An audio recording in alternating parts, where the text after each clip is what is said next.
Ice cream খা ঠিক করে। এই কোথায় আছিস তুই? এই সামনে দোকান। মেঘ বাড়া বেড়ে গেছে। ওমা চলো না একটু। কোথায়? তোমার জন্য কিছু আমার জন্য কোথায়? ঐশী আইসক্রিম খাচ্ছে। ওই দাদি মা। কোথায়? মা খাওয়া শেষ হয়েছে? খাও একটু খাও, একটুখানি আছে। যাবে তুমি আই খেয়ে নাও, আমি নিয়ে যাবো। টিকিট দাও ভাই একটা খাই।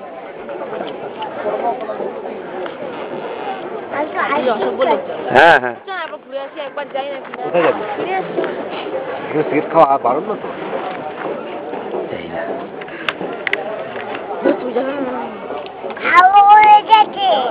খাবেন ফেলে দাও ফেলে দাও। বাবা দিকে দাও, বাবার দিকে দেখা। ওর একটা ভিডিও তোলো না বাবা, আমি তুলি দাঁড়া ফটো। কোথায় মোবাইলটা কোথায় আমার? ঐশী এবার তুমি মুখটা মুছে নাও। দাঁড়া আমি ফটো দিই দাঁড়া। এক সেকেন্ড দাঁড়া। এই মুখটা মুছে নাও। না না দরকার নেই, ওই ফটো আর দেখতে হবে না। ফটো মুখটা ভালো করে মোছো।